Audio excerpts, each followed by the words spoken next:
All right, everybody. Good morning. Good morning.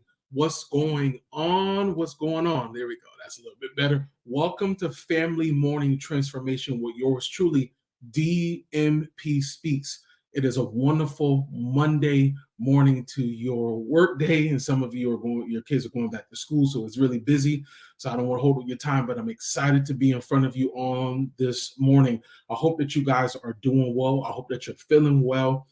My name is David M. Pinkston, but I go by the name of DMP Speaks. I am a speaker, soon to be author, but I am a personal development coach for families. And I'm also a Christian counselor, board certified Christian counselor. I come and I do these every Monday through Friday for every morning to help you and your family, to help you. And I'll say it again, to help you, to guide you in the ways of God, with his word, and also practical living for your family. I want to make your family better. I want to make your family dynamic better in the home, right? We spend most of our times, of course, at our jobs and at our schools and colleges, right? But when we get home, we have to have peace in our home. But there are times that some parents are dismissive. And this is what we're going to talk about today. Dismissive parenting. It happens. I'll say it again. It happens. It happens more than what you know. I don't care if you go to church or not. This happens in a lot of families. And I want to talk about it this morning. And the reason why I want to talk about it this morning, I want you to share this with someone because I want to shine light in some dark areas. I'll say that again. I want to shine some light in some dark areas because there are some dismissive parenting and some dismissive parents that you don't even recognize. And you might say, why did I didn't do a webinar? A webinar is coming very soon. But I want to talk about this in just a few moments, and then we'll have more of a private conversation about these particular things, especially dismissive parenting. Again, share this with someone. I have some information to share with you at the end, but I really want to get into this because I feel like it's kind of top heavy. I want to say also thank you guys for coming on Saturday at 10 o'clock. Me and my wife did a Let's Talk, and we're going to do this every Saturday at 10 a.m. right here with you. And it's going to help you, again, having a different perspective, not just having my perspective, but you're going to have my wife's perspective.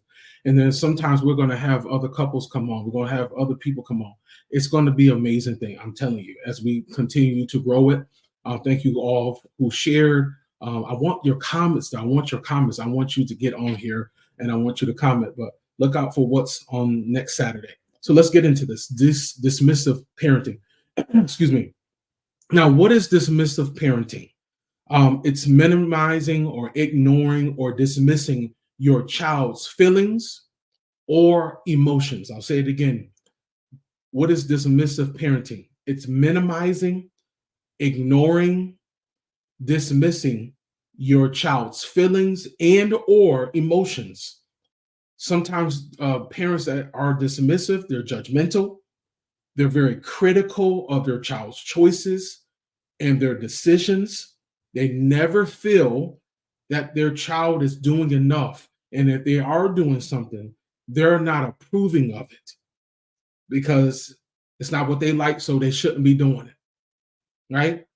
Dismissive parents are rejective of their children and their displacement of their relationship.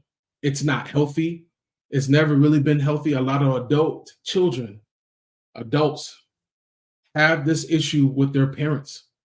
They don't have a great relationship with their parents. It's estranged. And they live down the hall. They live across town. They live with one another. It's not great. And it's not easy talking to a dismissive parent, especially when you have your own children and you want your children to know their grandchild, but it could be tough. But let's be honest, this does happen. It happens in a lot of homes. It happens to the rich. It happens to the poor. It happens to the ones that go to church every Sunday, the ones that don't, because it's a decision that is being made in the household, one of the biggest things that dismissive parents do, they gaslight. Gaslighting is one of the most dangerous things that you can do in a family relationship, because they manipulate you with their own tactics to place the blame on you. They take no blame. They will gaslight you every time they get a chance, right? And this is the reason why I want to talk about this. And I know I said a lot. I'm saying this because I'm shining a light on this dark area. When you are very dismissive with your own children, or even with your grandchildren or your adult child, do you know how much pressure you're literally putting on your teen or young adult or your adult child? Do you know how it affects them daily? I said daily. Do you know how it affects their relationships with other people, their co-workers, their significant others, friends, other family members, right? Because they're not what's the word I'm looking for? They're not clear on their thoughts, right? Because a lot of them are dealing with low self-esteem about themselves. They're doing a lot of self-doubting themselves. It is difficult for them to make this personal choice to live their life because you were not there. Some of you parents, if we can keep it a book today, I know it's a lot to take and you might not agree, but some of you have been very dismissive and you have never apologized. You have never apologized for what you have done. Yes, you are probably doing the best that you can, but here it's not just about the money. It's about the relationship. It's about being there. It's about having understanding, right? The reason why I could talk about this, because I even had my own situation. There were times that I was dismissive. To my own son, I was dismissive because I didn't want to hear what he had to say. I felt, well, you weren't doing enough. And I had to realize, bro, you wrong. You're not even having a conversation with him. You're going on what you feel. And you're dismissing his feelings. You're dismissing his emotions. And I found that was a fallacy for me. That was negative, and I had to remove it immediately. Why? Because I'm still raising him, and I don't want anything blocking our relationship. Why am I talking about this? I just gave it to you. Some of you are blocking your relationship from growing. You're stunting the growth of your relationship with your teen or young adult or your adult child because you have not even apologized, because you feel like, sorry, y'all, you feel like you have done nothing wrong. You feel like you haven't done anything wrong. That's just telling me my time is running out. Listen to me. You have to allow your kids to know that they are good enough. You got to let them know, listen, I know you feel this way. I know I did this and I did that. I wasn't there for you like I should have been, but I'm here now and I'm apologizing and I want to make things right. Not just for the last 18 years, but I want to make things right with us right now. I miss my grandkids. I miss you. That's my child. See, we can't be real these days and talk about what needs to be talked about. We can't have these conversations because it puts us on the chopping block. Sometimes, and not saying you're a horrible parent, you are very dismissive. That's just as bad as an absent parent because you're in the house, but you're not there because they can't count on you. And again, that affects their relationships when they get older. That reflects on you because they can't have healthy relationships with other people.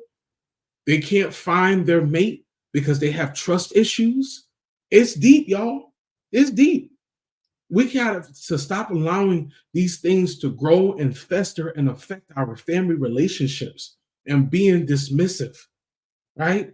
I want to talk to really quick. I want to talk to you, child, the adult child, that you've had that dismiss. Sorry, y'all. Something going on with this, but I'm going to finish this. Listen to me. Listen to me. You got to have some clear boundaries. You can still love your parent, You still can work on your relationship, but you got to have some boundaries between you and her, or you and him, or you and or both of your parents, right? You have to end these negative relationships that you're in and start over. Maybe you need to end how things were and start over a better relationship. Develop communication skills. If you're this adult child and you're having these troubles, seek the help that you need, especially if you want to have a better relationship with your parent. That's what you have to do. So I'm going to say this as I close.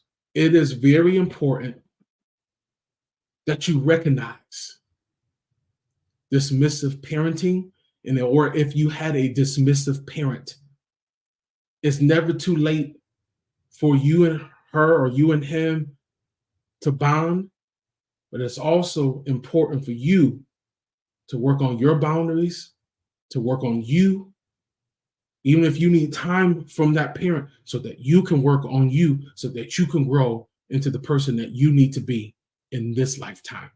But I want to share and shine light on dismissive parenting so we can do better. Guys, thank you so much for your time. I'm a little over my time, but guys, catch me tomorrow at 7:30 a.m. Eastern Standard Time, and I have my program, a 12-week program to help you. It's called the Family Transformation Program, to help you. 12 weeks, hard work, getting your whole family together, working out the isms and schisms, the issues, the problems together.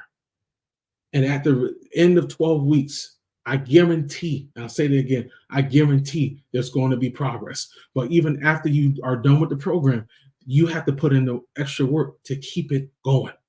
But I want to share this information with you guys, but I'll see you tomorrow at 7:30 a.m. Thank you for your time, and share this on your page with someone. Have a wonderful and blessed day. Peace.